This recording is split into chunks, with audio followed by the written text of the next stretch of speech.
Today's episode of Adrift, I am wearing a suit. It's episode 16. What's up, everybody? I have Laura Carney coming in, and I'm super stoked because she is a writer, a author, naturally, and also an editor, but she's also been on this really cool journey that she calls, and it's a project as well, that she calls My Father's List. So we're going to talk a little bit about that. And the overarching theme for today is going to be abundance. And it's wild because, you kind of go through your day, kind of, live your life, and things don't always pan out the way you think they will. But there's always something you can gather, garnish, receive from that. So everybody, thank you for tuning in. Berno, suited up. Yes, my friend, I'm here right now. I do know how to tie a tie. I feel like this is a whole new wave for me. I'm a little, a little space on the neck there. I guess it must be those quarantine pounds here. Let's take this down a little bit more here. You know what I mean? Okay, all right. So I do believe that Laura will be on shortly. So in the meantime, you have me. And I can't wait to give you the intro because, again, like this, here she is. But again, this is going to be so cool. Like, I honestly can't wait. I'm going to bring this down a little bit further and a little closer. There we go. And I learned how to tie a tie from a guy in a taxi cab. Bruno, you know all these stories. Hey, Hey, Laura, what's up? nothing. How are you? I love the Good. outfit. I'm wearing a suit in honor of Hello? how we met. Freezing a little bit. You're cold? Oh, yeah. Yeah, this is me. Yeah, I'm wearing a suit in honor of how we met. You had to check that off your list to own a tuxedo. This is not a tuxedo, I admit, but it's the closest thing I own. Yeah, well, it looks like the one I wore. It's very Yeah. nice for our dogs. I love it. Oh, it's funny. I was looking in the mirror and I was like, this might be a Quentin Tarantino episode. This might just be. How do you feel? Do you feel good? I feel awesome. Yeah, I feel super great. I'm hanging out. I'm just super stoked to keep this going. Episode 16. That means we're almost to 20. And lately I've been thinking like maybe I'll make it to 100. We'll see how this goes, Why not? Yeah, just keep it I going. could watch every episode of this. I'm not even kidding. Like last night, I just was watching all of them. And I was like, Oh, oh my God, I'm so happy I'm going to be on this. Like, I'm actually really nervous right now. really? Oh Yeah, no, I don't love be, your don't be. people. Like, your people are my people. That's right. I mean, we do actually share like quite a little bit of a network, don't we? I just mean like, you talk to these incredible creative people and I'm just watching this and I'm like writing down notes like what can I add to this? Because they're covering everything. Like you just, I just feel like you get it. Like when I met you, I felt like we just, like that, like we just clicked because you know what it was? You started talking about Marlena Dietrich when I Adrian was photographing love me. I it. was like, that's what I've been thinking about. That's what I've been staring at to like get ready for this. Like maybe I was successful. He understands it's being communicated. So that was so cool. Well, thank you so much for the compliment. Henry and Max saying, hi, gang. Max and I are here, so welcome. Thank you for joining. And I promise you, you just be you. We're just going to talk like we have in the past. But before that, I would like to read a little bit of this bio here, just so people know where you're coming from and some of the things that you've done, because you're quite accomplished. So I'm super excited. Here we go. I know she's like, So Laura Carney is a writer and magazine and book copy editor in New York. She's been published by the Washington Post, the Associated Press, The Hill, Runner's World, Good Housekeeping, The Fix, among many other places, and is writing a book about finishing the bucket list of her late father who was killed by a distracted driver. She's represented by Davy Literary and Media, and her website is bylauracarney.com. Laura, we welcome you to Adrift. Thanks. Thank you so much. That's very kind. And My Father's List is my blog. And your blog is My Father's List. It was actually, and we're going to get into it in a minute, but it's a little chilling because I knew a bit about the story, but on the day that it happened, it was August 8th, and my birthday is August 9th. So when I read that, like a chill kind of went up my spine, and I was like, this really does feel like it was super important for us to have this conversation when I saw that. And it's always those little signs that are like, this is literally the day before my birthday that you lost your father. And I couldn't believe it, you know? It's funny, like the little things that you discover in life, like little omens that you're just sort of like, this is telling me I'm supposed to do this. Like, you know, I've told Adrian about this, and for those of you who don't know, Adrian is our mutual friend and was the person who photographed me in the tuxedo, and that was how Alessandro, right? Not Joey. I know. Yeah, Adrian calls you Joey. Alessandro, Joey, Fresco, the dude next door. Yeah. Fresco, the dude. That's how we met, and you know, I told him quite a bit about what this experience has been like for me, and you know, one of the things, and it even happened once when we were having lunch. Like, one of the things is I just see hearts everywhere ever since I started doing this. You know, and I know there's like the whole thing that, you know, psychologically speaking, if you know, prime yourself to look for something, you'll start seeing it more. But it's to the point where it's like eerie, like how often I see it. And it's very helpful because it's like I'm often doing these things I have no business doing or like know nothing about. So when I see them, it's like I just start to feel a little bit more at ease and comfortable and like, yes, this is where I'm meant to be. And I've come to kind of realize, like, that's always possible for everybody. No matter what you're doing, you just kind of have to like keep your eyes open for it and believe that there's some kind of like providence out there in the universe, that like you're not just in this alone ever. Absolutely not. Absolutely not. And just for those of you who don't know, the project is it is surrounding your father's passing as a result of distracted driving. And you found a bucket list. How many years was it later that you found his bucket list? It was 13. But you know what? 13. I'll let you in on a little secret, though. I don't tell people this very much. Okay. I had already seen it, actually. Really? Yeah, after he died.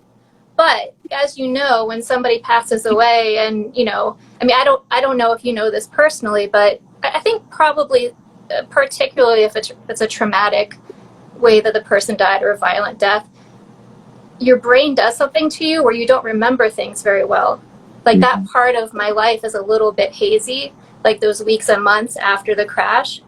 But I do remember at some point in time going through his stuff in my mom's basement and seeing this list and just glancing at like talk to the president, you know, and I was 25 and just thinking, oh God, like how humiliating. This is the stuff he would do and talk about, and he was this big dreamer, and you know, I can't believe he thought he was going to do this, and you know, just like putting it away.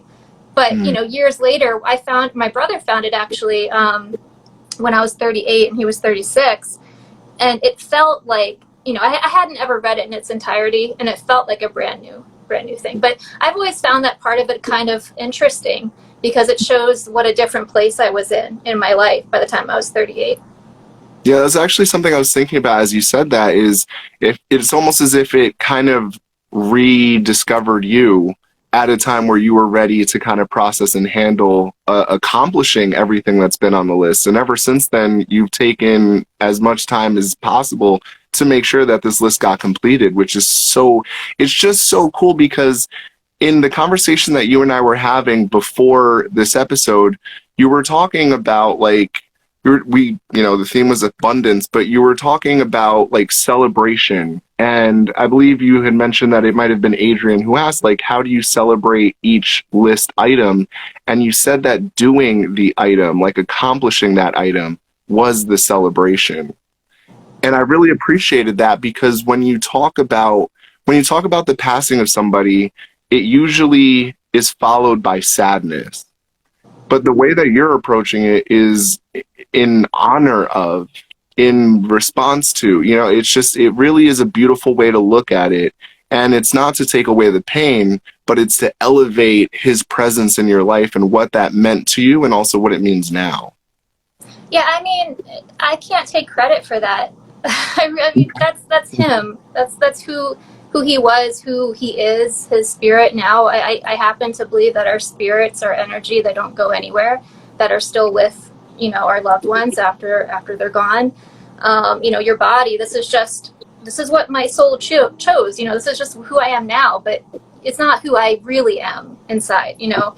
And it's brought me so much hope about my mortality, because it's just like, I see these connections and feel them to him all the time. So I have a better feeling about whenever that day should come for me. But as far as celebrating, though, yeah, I mean, I should give you a little bit more backstory about that. It is such a relief to me to be doing this project in this way, because when he died, I was so young that I didn't have the tools to process what was happening, you know, and like a lot of people my age and my generation, I had been diagnosed with depression as a teenager. I was put on medications, and, you know, by the time I was 25, I was kind of like rebelling from all of that. And I was like, I don't need no therapist. You know, like, I'm not going to go there anymore. Like, I've been there, done that, you know, and that was not smart. I mean, I realize now, like, I watched one of your videos last night where you said you have a master's in psychology. Yeah. So I'm sure you must encounter people who feel that way, who like just don't believe in therapy. And like I needed it, and I wouldn't do it because I just like refused to be labeled as anything, because that was the experience I had had so far. It's actually, just to kind of elaborate on that, I used to be, strangely enough, when I was training to become a therapist, I still had this feeling that I didn't necessarily believe it. But it was also around that same age. It was about 25. So I was harboring this sort of like this anger that I never really dealt with. And so going through the process of becoming a therapist, going, you know, the bachelor's, the master's, like, it kept pushing me into a place where I had to reflect on what my trauma was, like growing up, what some of the issues were growing up. And it's strange because it wasn't until after I got my master's that I realized what the true benefits of therapy were. And it didn't have to do a lot with what they taught us. It had more to do with acknowledging things for yourself, you know, taking accountability for the actions you can be responsible for, as opposed to, you know, the pity party and the shame that you kind of walk around with. So I just wanted to interject with that because it was a really interesting sort of experience to go through. And just like King Londano just said, therapy is, you know, thumbs up. Like, it really is something important when you're ready to handle it. Otherwise, I do still feel like it's a waste of time if you're not going to really push yourself in it and open up. That's very eloquently put. Much better than the way I said it.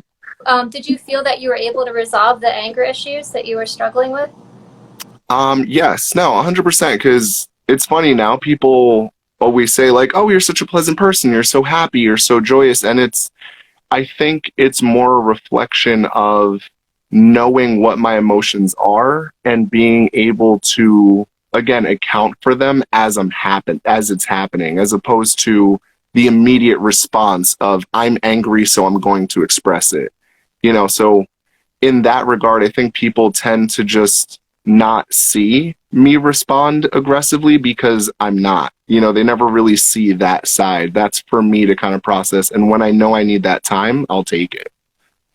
I mean, you know, you probably like would score 100 on emotional maturity or something, just because like that is how it's supposed to work. And you know, I was one of those kids who was like a perfectionist and very goody two shoes and very like gentle and shy and quiet. And, you know, I really identify with academics, like in a big way, and with being nice to everybody.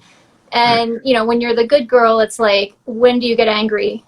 You know, how do you express that? And it's interesting because like my mom is a guidance counselor, and my stepdad was too, actually. And, you know, they're both retired now.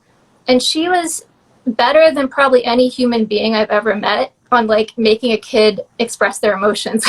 You know, like helping me to feel comfortable. Like, I feel like I am a pretty well-adjusted adult because of her, because she just was so good at that.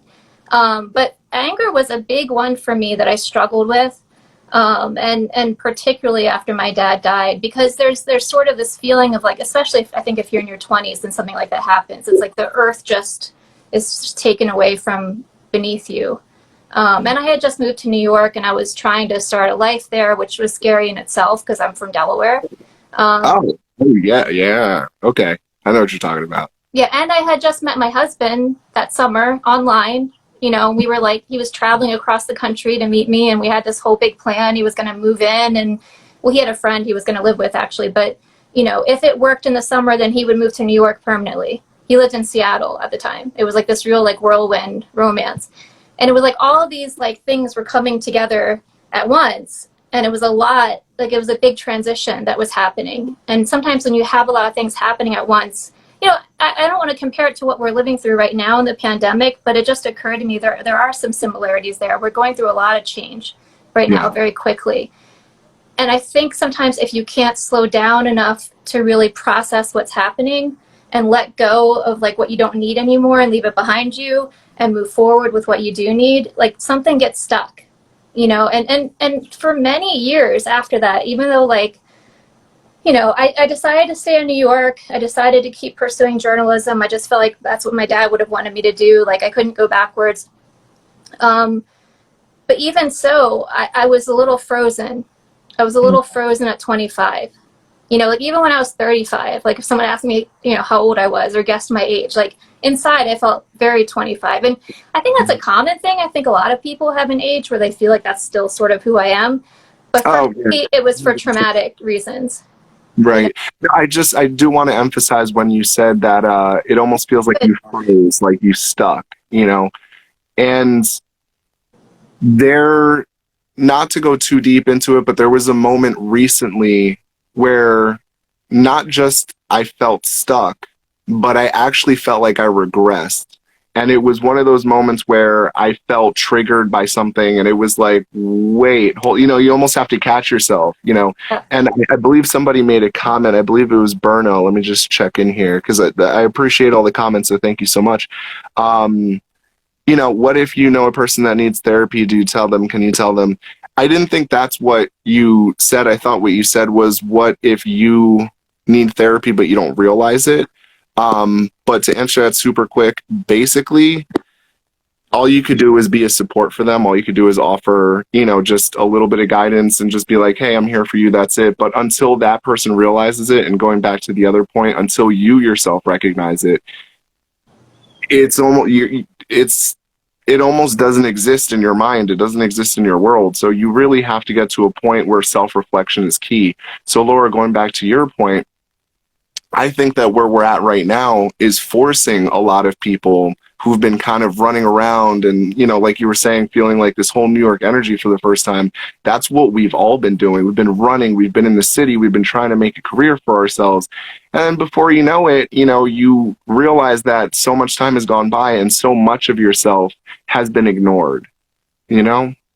Yeah, I mean, for me personally, I didn't know. I didn't know I was stuck there. I didn't know I could move to a different state of feeling about it. And I honestly think most people, at least in my experience, who've experienced some sorry. Wrap it up.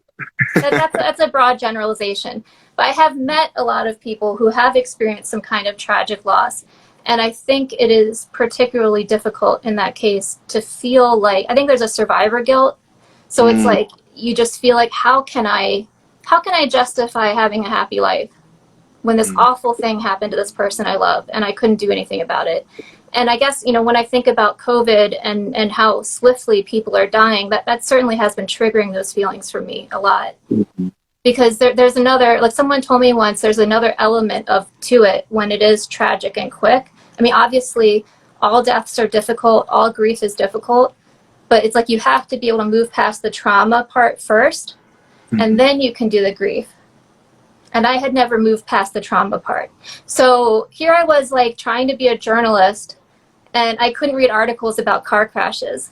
You know, like if I saw a picture in the newspaper, I'm like, nope, Yeah, next. Like avoiding, just so much avoidance of what I was afraid of. And I actually at the time would rationalize to myself, oh, staying in New York City, that's so perfect because I don't have to drive. You know, like I let my license expire. Like I didn't drive for years. Wow. And that was Yeah. just kind of like an automatic response. Like you didn't really put much credence into it. It just sort of happened, if you will. I just let it happen. You Yeah. know, I just let it happen. I remember I would go to bars and like try to give them my license. They'd be like, what are you doing? Like, and then I eventually got a job in Baltimore and I moved down there and I did need to drive. And I remember it had been so many years since I drove that I had to like keep going back until I could pass the test. The Baltimore DMV is like a big deal. Like they don't mess around. Really? Wow, I didn't know. Yeah. But Oh my. back to what I was saying before a little bit is like, you know, I do think everybody has their coping techniques. And as I was mentioning, I was very much the perfectionist, like the achiever as a kid. That's something that I think really went into full force for me, even as young as age 6, because that's when my parents split up. And I kind of did the same thing all over again this time. Because, you know, the image, and I wrote about this in the book I'm writing for My Father's List. The image that always sticks with me is my dad driving away when I was a kid and not grasping what is going on. And it's like, if you're old enough, you know, at 6, you're old enough to know something is happening. And then, of course, he died in a car, you know, in that same driver's seat. And I kind of blamed him at first, which, of course, it wasn't his fault.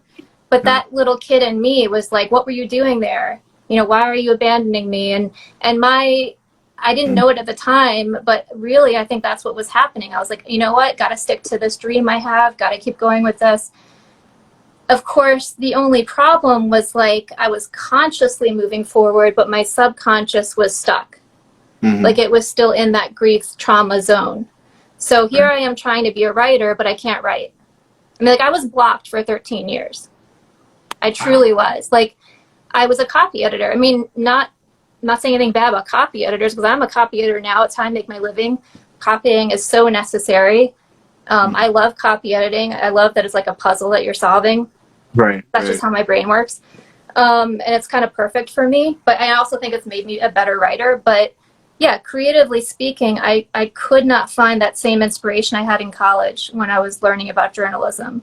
Like how could I have any interest in writing about anything else if nothing seemed as important as this? Right. As this thing that had happened and I didn't know how to talk about it. So, you know, long story short, which I'm not good at, I'm sorry. No, please continue, but I do think that this is setting a fantastic foundation, and I really do appreciate how transparent you're being about everything that you've gone through, because I do see how this is going to lead into our conversation about abundance, and I'm so excited for that. So please continue, but thank you. Just You're like so in the driver's seat. You're so good at this. So all I'm saying is that long story short, you know, I think when the student is ready, the teacher arrives. Like that's, I know it sounds hokey, the old cliche, but it's true. And I stuck with being a copy editor. I stuck with working in magazines. And, you know, I even have like I wrote this down today because at that time when I was really, you know, in New York, feeling very alone, feeling very like by myself, even though my poor husband was there and was like this wonderful support for me. I thought he was going to break up all the time, but he didn't because he's a wonderful human being and truly loved me. Shout out to husbands and wives out there who are excellent support systems. You know, I've never been through that. I don't know how he did it sometimes. I honestly don't. But, you know, even in that time, even though I felt very lost and very like, you know, almost this feeling of like walking in the woods and I don't know like where I'm going to go next, you know, and nobody's with me. Because so many people my age I would try to talk to about it and I would get these weird, like awkward reactions because they're 25. They have no experience with that. I even said it on a job interview once, actually. Really? I did. Well, because they're asking you about your life and I'm a very transparent person. I think, you know what it was? It was the Wall Street Journal. I didn't get the job. Wow. But that's, I mean, that's what I was living, you know? That's my reality. But anyway, I'm just saying, even in the midst of all that, I thought to write a mission statement to myself. And I find this so interesting now because as I've discovered a little bit more about my dad and found all these old papers and notebooks of his and stuff, he did the same thing when he was 22.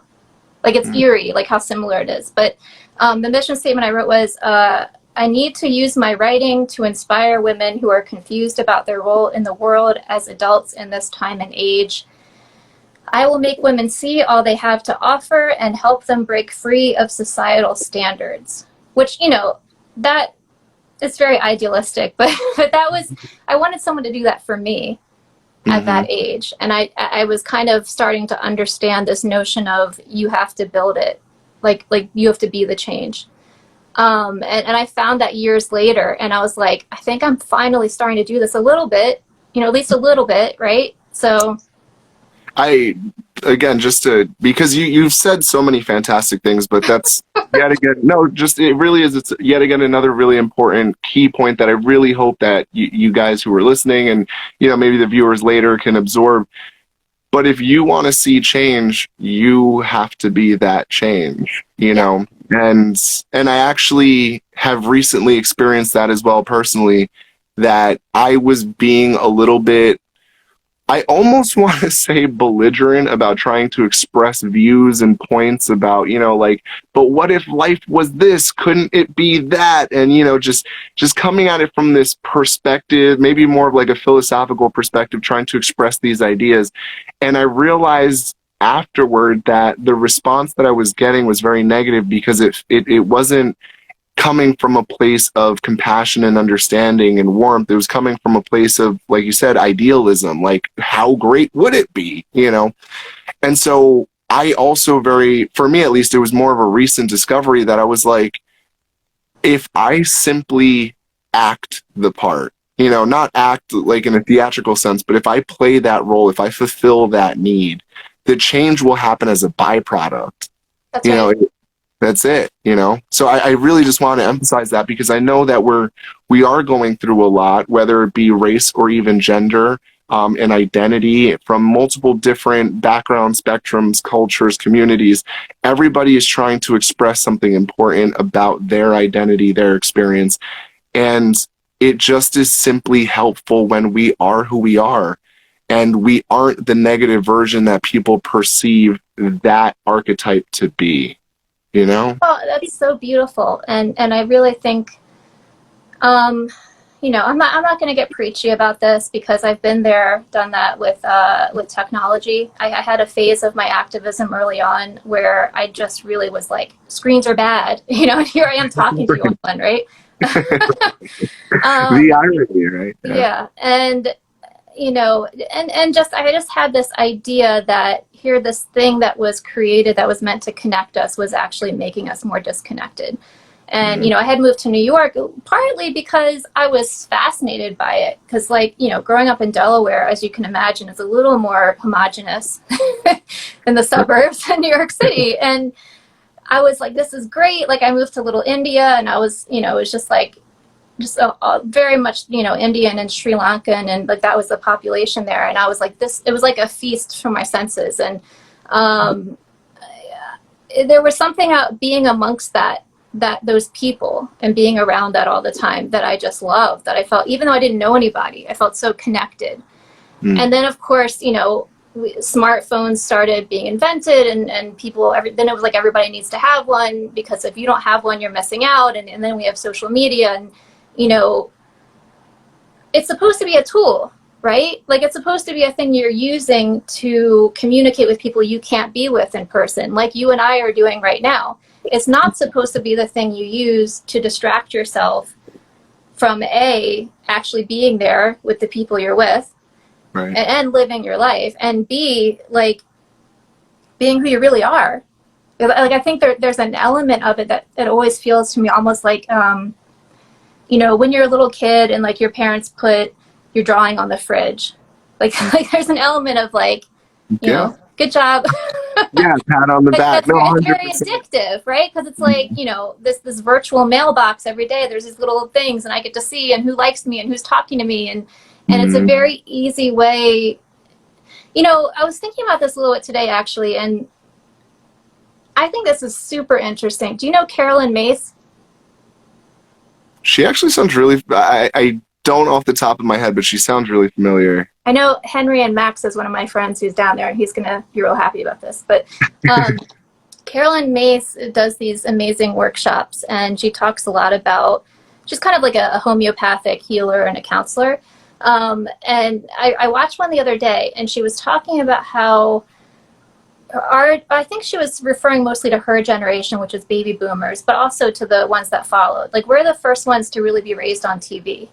Right. Which means that, you know, and then also, I mean, my generation's kind of and Generation X, kind of the first to grow up with single moms, and maybe both your parents aren't home, and maybe people are letting, I'm not saying this happened in my case, but maybe people are letting the TV be a babysitter a little bit more.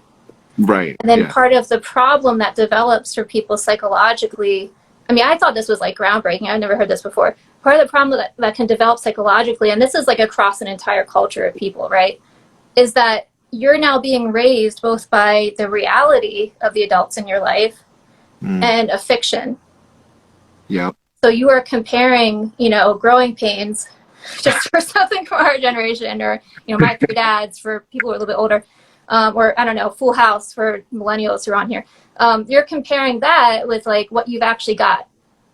Right. No, well, Seventh Heaven, for example, and there was also Jim Carrey said it so perfectly. He I don't know if you've ever seen Cable Guy. It's like one of his weirder movies. So dark. Love it. Yeah, such a dark. Yeah, so dark. Love it. Right. Me too. My husband's hearing right now. Well, yeah. In the end, towards the end, there's this scene where very desperately he yells to the guy he's like really having a hard time being friends with. And he goes, I learned about the facts of life by watching the facts of life. And even as a child, like I couldn't have been older than like 10 or 11, but hearing that was like, oh man, dude, I maybe should turn the TV off a little bit, because I don't know, it hit me in such a powerful way. Like, I was the only child with my mom constantly at work, and you know, dad wasn't there, so I was babysat by the TV, and that sort of meta experience of the TV telling me that I shouldn't be watching it was like a lot for a child to process, but somehow it always stuck. Well, and I think it just sorry, what is Henry saying? Yeah, so when does one stop keep focusing on what's happening outside and focusing with where one chooses to go? Ooh, nice. Yeah. I was thinking about that yesterday, actually, because I was running, and I'm a little slower now. Like I ran a marathon. I ran a few half marathons a couple years ago. I think about 7 years ago I started doing this. Sorry, let me shift this a little bit. And then I got injured doing the list. I feel like I'm jumping forward in time a little bit here, but I got injured doing one of the list items, actually. I was playing tennis, and I just, like, thought I was more athletic than I was, and just, like, leaped and tore a tendon in my foot, and then I was out of commission for a year as far as running goes. Ooh. And, like, here I was yesterday. I'm only running, like, a 13, 14-minute mile right now. I used to run 11. At my best, I was 10, which is mediocre for women, so that tells you how fast I am. But I was just like, man, like, I was running and thinking it's so hard to just get this chaos out of the world out of my head right now. You know, it's like, how can I keep doing this? How can I keep going the way I did before? And like, I know I can't, but it was exactly what Henry was just saying. Like, there was this moment where something clicked in my head, and I thought, run your own path. You know, you did it before, you'll do it again. Like, I'm still on my own path regardless of what's happening in the world around me. That's what it comes down to. And, you know, you were talking about, you know, the detachment we can get when we get too caught up in our gadgets.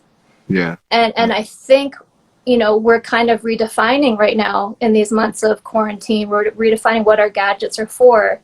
And right now it's helping me connect to you, and it's helping me, you know, reach these other people who were kind enough to be watching this. And that's a beautiful thing. That's a wonderful use for it. You know, the problem is when, how can I put this? Phones are like anything else. They're like anything else you use to numb yourself to living your life. It's just our latest iteration of it. It's you know, there's all kinds of other substances that you could be using because what you're living through is painful, or you just don't want to be aware of what's going on. And maybe you've been in the habit of doing this for so long, you don't even know that that's how you feel about it until it's taken away from you. Right. Keyword habit right there. Yeah. So I think to blame it on phones, like especially distracted driving, the stuff I work with, to blame it on that isn't always the best way to go, because I think it's actually like, I think it's a symptom of a larger societal thing that's happening. And man, like I think something's got to change from this time that we've had apart from each other. It has to. I think it already has begun to, because for better or for worse, and mostly for worse, you do see people, in my opinion at least, valuing their social interactions that they are having. Like people who are being respectful of, wearing a mask and, trying to mind the 6 feet thing, but at the same time still reaching out to have those physical engagements. It's like very bizarre to me in a sense that the ability, yeah, no, it's very strange if you really think about it. The permission to be social was taken away, and our immediate response was, well, I'm going to be social now. Yeah. Like, it's a little bizarre, but at the same time, it is giving us this opportunity to be social. It's not the best time to do it, but it's happening.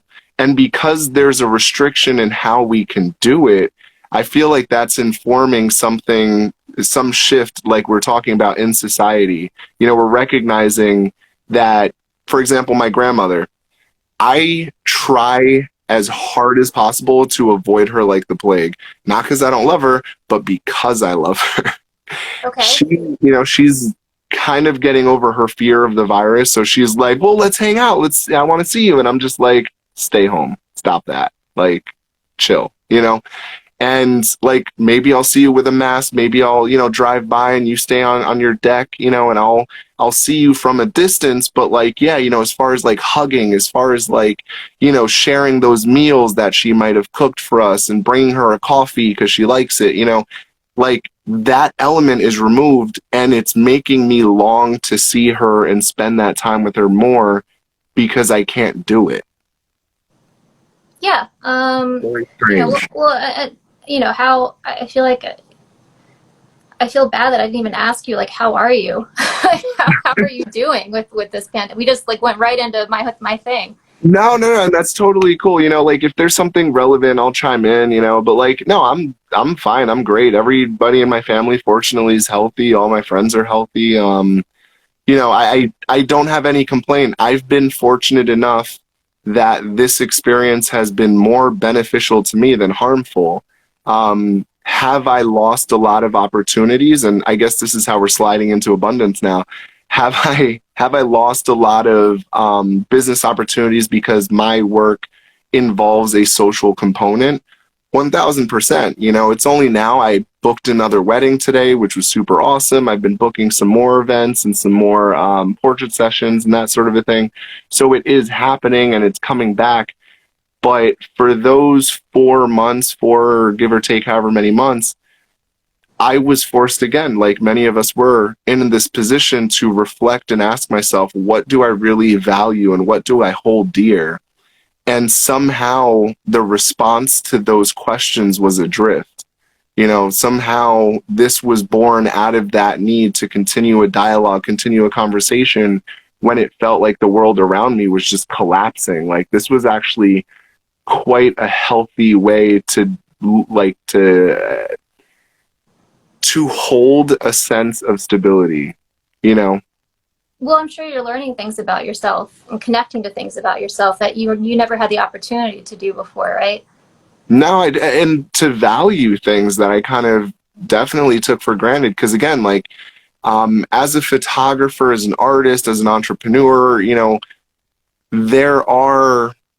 there's the grind, there's the You go to sleep at night having the idea about what you're going to do the next day. You wake up with those ideas still running. So you have a checklist. You're making your phone calls. You're setting up your website. You're making sure your email has the perfect signature, and you're making sure you're responding with a certain element of detail so you know that you're not missing out on anything. You're scheduling, and the list goes on and on and on. And it goes back to how we were talking before about you get so lost in all of these elements that you forget to do what you just did for me, to check in and say, wait, but how are you? Like, you, that guy right there in the mirror looking back at yourself, you know, or the person, whoever, how are you? You know? And then the virus hit, and every day became that question, how are you? And that question led to more questions. Well, you know, I'm hurting. You know, my business isn't going the way that I had hoped because, you know, COVID's hitting everybody harshly. I'm hurting because, you know, the distance between family and friends, that I couldn't connect with them in the way that I would like to. You know, I'm hurting. And so this conversation, this dialogue with myself about hurt came up. And a lot of pain from my past started coming up too, because it almost opened up like the floodgates in a sense. And it was like, wow, so the issue wasn't that I'm hurting from each of these individual things. The issue was that I was forced to feel hurt, and I was forced to process hurt in a way that I could just breeze by in the past. It was like, we'll just compartmentalize that. We don't really need to deal with it, back to it. And you even touched on that earlier, you know.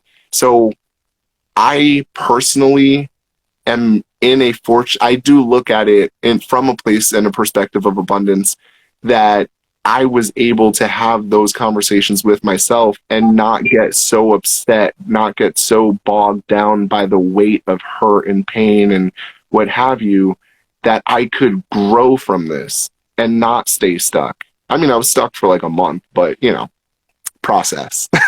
I'm about to bring this full circle. You ready? All right. I'm so excited about this. Okay, so what I have come to learn, obviously I don't have the training that you have in psychology, but what I have come to learn is that the part of you that is resisting those hard feelings of hurt from your, like you said, from your past and fear and the things that, you know, once you're in a situation like this where you're forced to be by yourself probably more often and think about things more, that's going to bubble up. That part of you that's afraid of that is actually, that's the enemy, like the fear. It's not the actual feelings. And the longer it goes on, you know, I'm preaching to the choir here, but I'm sure you know all this. But the longer it goes on, it's like the fear just gets bigger and bigger and bigger to the point where you don't even know what's in there anymore. like whatever you've stuffed away, like, you know, there's something, and you don't want to open that door because it might kill you. You know, like that grief and that pain, it might actually. I think of it almost like a tidal wave, right? Yeah. Like it totally consume you and overwhelm you. That part of you that does that, that's the same part that creates art.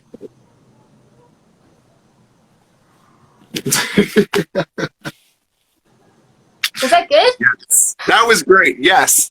No, Right? because they say that artists are tormented. You know, you look at some of the greatest artists, if they weren't dealing with some wild traumatic event, they were substance abusing because some wild traumatic event. Like most really great artists deal with things. And even if they don't, I think that artists tend to feel a lot.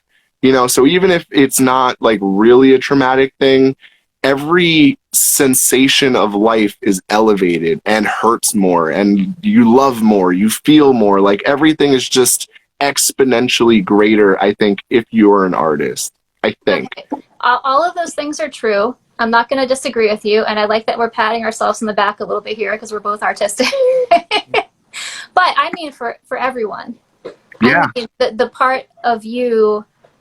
And I think lots of things can be considered an art. It could be teaching a class. It could be counseling someone. You know, it could be anything. It could be what you do, like what you do with your life, and the love that you channel through you to other people, right? Like, you know, I think there's still a lot of debate in the world about not just Christianity, but religion in general, about the nature of God, and is God a man up in the sky somewhere else that we've been separated from, or is God actually right here?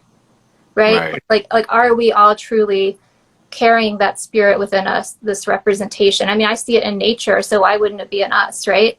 So what I'm trying to say is I have, through my experiences with this list, I've come to, you know, to this feeling of abundance. Like I have so much inside of me that I could be giving to other people.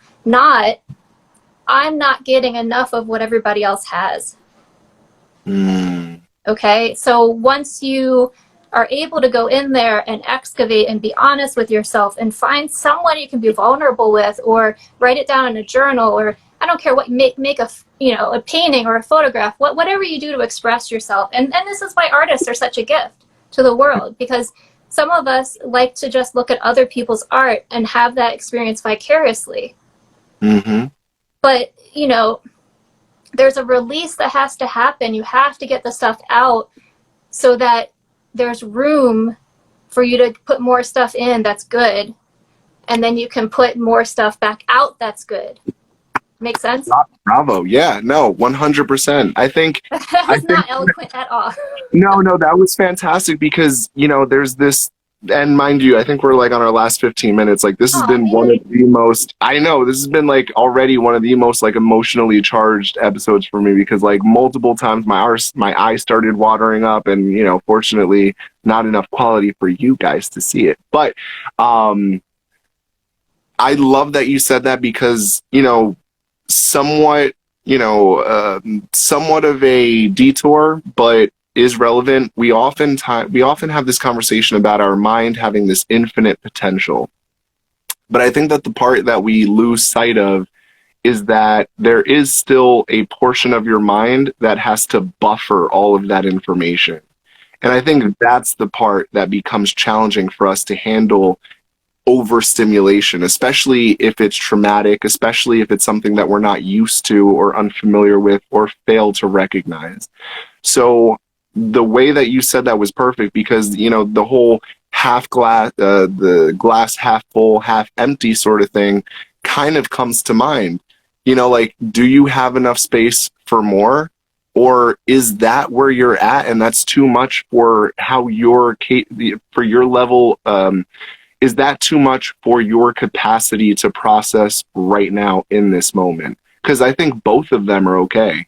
Maybe the glass is half full for you, and that's okay. Right now, if that's where you're at, that's okay. It has to be half full. But if it's half empty and you could fill it up a little bit more, go right ahead. You know, there's a lot of it is perspective, I think. I'm in this group on Facebook. I don't even know how I really got invited to it. I think it's a woman who's a writer I knew at some point in time, but they pose these questions sometimes for the forum. And the other day they wrote, you know, imagine you have a perfect world and you have all the money you could want, and all the time and all the ability you want. What are your dreams? And, you know, they shouldn't invite me to a forum like that, because I'm like, I'm living my dreams, you know, like I'm doing this, and this. And, you know, and then the person who asked the question was like, no, those are goals. Those aren't dreams. And I couldn't piece together what is the difference, you know, and that just illustrates, I think, pretty well how taking on this idea of fulfilling somebody else's dreams has totally changed my ideas of what is possible.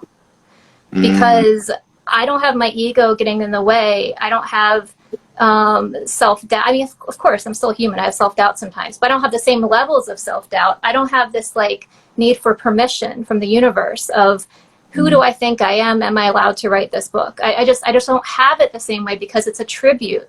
You know, I'm celebrating my dad's life. And, you know, just to like quickly wrap up, like the reason I needed to have that experience is because I was so stuck, not just creatively, but developmentally in my life. And, you know, I wasn't very open. I had shut down, even though I had been a very open person.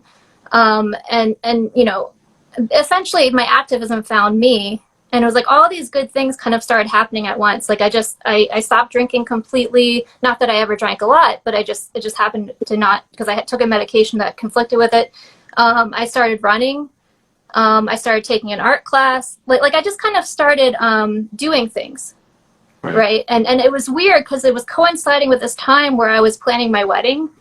And I was like reading all these magazines that were like, you know, this is what you should look and this is what you should have. And, you know, and I worked at a women's magazine at the same time. And I was trying to like mold myself to be this thing that I thought I was supposed to be. But at the same time, I'm finally like just like doing all of this cool stuff that I was making me happy. And, you know, I can tell you in this group, when she asked, you know, you have a perfect world and you can accomplish all of your dreams, what are they? Most of the women are saying like, well, you know, I win the lottery and, you know, I set up my family, or then I have this house and, you know, I'm this or I'm that. Like they were naming all these occupations, like all these things they wanted to be, which is almost like an objective view of life, because it's like, I want to be seen as this. This is my fantasy image of who I want to be. But it wasn't like, I want to do this. You know, it's like, you know, I want to go skydiving. Like, I want to write a book. I want to have the experience of the journey of doing it. And like that is life, man. Like it's the journey. And that is, I think, what I have gotten out of this so much, because I was stuck for so long. And once the list just emerged into my life, I mean, I can say at the time I didn't have the growth that I have now, so I didn't fully understand why it was that it was important, but my soul knew it was important. Like something in me was like, no, this you gotta do this. I mean, like heard my dad in my head, like I saw him like smiling, and that was a little bizarre. But I think I was just finally reconnecting with my spirit in the way that I had needed to for a very long time.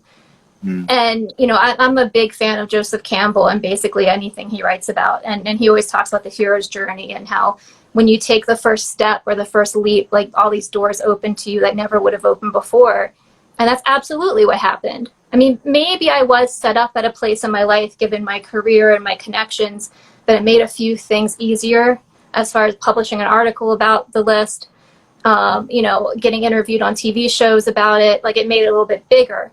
But that is not what has sustained this project. Like I'm going to get emotional talking about it, but like what has sustained this is the people who love me, who could express love, even strangers who've become friends who are like weirdly drawn to this, because this is a project about love. This is a project totally fueled by, I love this person. They had a wonderful life. I want to help them finish this part of their life they didn't get to finish. You know, it's a different energy. It's totally different from this person died and they shouldn't have died that way. And my honest feeling is that if we could tap into that energy a little bit more, just in general, we wouldn't be doing stuff like using our phones to numb ourselves, because we would be so happy and we would feel so connected. And then you don't have someone who's behind the wheel who's like, you don't have whatever you're doing. Yeah. You know?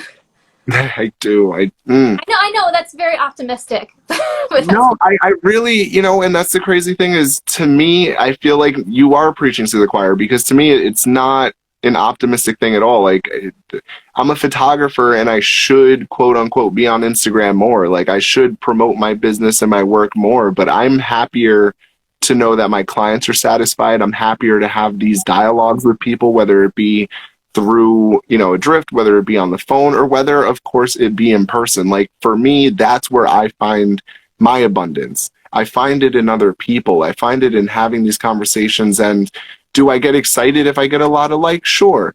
But that's not what I'm doing it for. You know, even with something like Adrift, I didn't have any major intention. I just wanted, I guess, I wanted a little bit of clarity on things that maybe I didn't even realize I didn't know I needed to know, if that makes sense.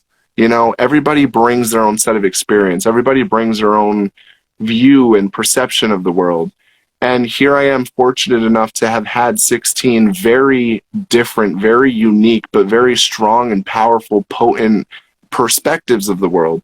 And if that's 16 that I'm able to communicate with, I can only imagine how many other people are out there living some version of this reality. and they have some version of an answer to some version of a question that I've never asked.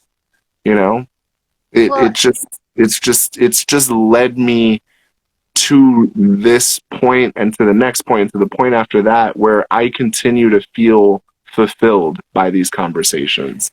well, and isn't it amazing that like when you take a leap, like Joseph Campbell said, like what you get is so not what you thought. I didn't know It's this is not what what it you was going to be. expected. Yeah, I had no idea. Yeah, I mean, even actually that day with Adrian, you know, I just as his friend, I was like, hey, I'd love to help you out on the shoot. Like, no big deal. I really had paid so little attention to like what the point of the shoot was. For me, it was more the art of displaying somebody in their best light, you know, and more so for Adrian because I wanted just to help him. That was it. I was just like, here, let me be a friend. Let me help you out, you know, give you a second hand. That was it. I did not expect it to lead to this friendship that you and I have. I didn't expect it to lead to an Adrift episode where I like borderline wanted to cry multiple times for how great and how impactful I felt. You know, you don't expect those things. Yeah, And that's the beauty of life. you just don't. And just one more aside, there's also almost an issue that we face as people when we try to apply an expectation to things. And it's okay to expect something, but what I'm saying is that when you don't leave the room for error or mistakes or delightful surprises, you know, just leave a Well, little bit of space for that. you know, two things on that. First of all, I was thinking about it earlier today, and I realized I don't know if I've ever sufficiently thanked you and Adrian for what you did for me, because it's almost like you took this inner experience I've been having for 3 years, what I've been doing, and you put it on photo. Like you captured it, you recorded it.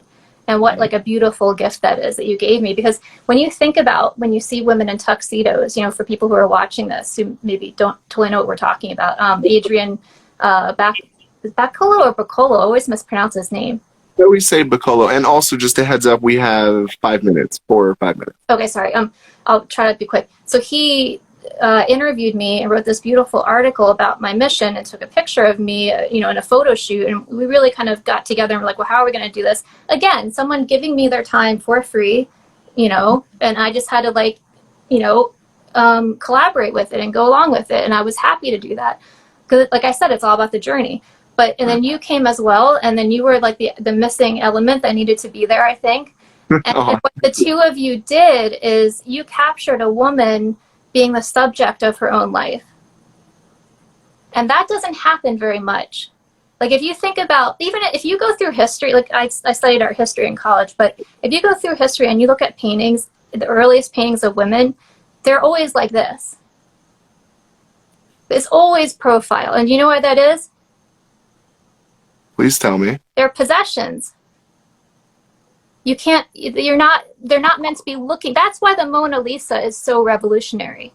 She's like one of the first, where this is a woman who is looking at me in the eyes right now. And that was like a threat for men back then.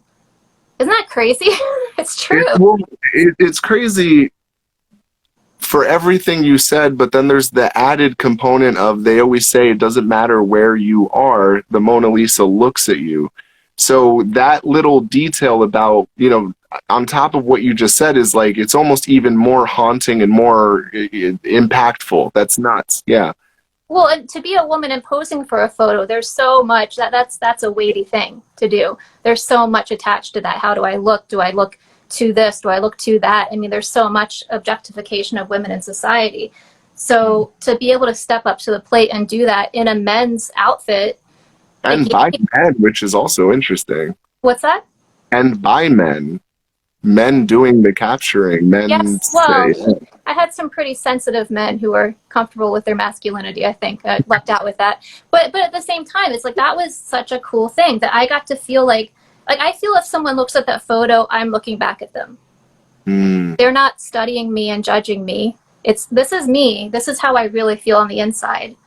You know, doing this thing for my dad that's very powerful. But I mean, the other thing you were talking about that I really want to touch on real quick before we go is, I think you were talking about, you were talking about taking a leap and doing something unusual and unexpected and how you don't know what's going to come of that. And I have to say, when I first was having a lot of success with the project, and I didn't know what the heck I was doing. I mean, I'm like, okay, now I'm running in a marathon with my best friend in California, and now now I'm jumping out of a plane, and now I'm riding a horse in New Mexico, and okay, now I'm talking to a big agent. Like what is my life right now? Now I'm on TV. Like, this is a matter of months. This was happening, and I'm just like a copy editor with a dictionary most of the time, right? So I'm very overwhelmed. I have this agent I had at the time was saying, like, you need to write about your life and your family. So sorry, last 20 seconds. Okay, so I was very conflicted. What can I share about my life? And we went and we met Jimmy Carter, who turned out to be kind of like a minister. And he told the church, you're not in charge of your life. You and God are in charge of it together. You don't have to worry about what anybody else thinks. You're co-creating this. And that just stuck with me. I love you guys. Abundance.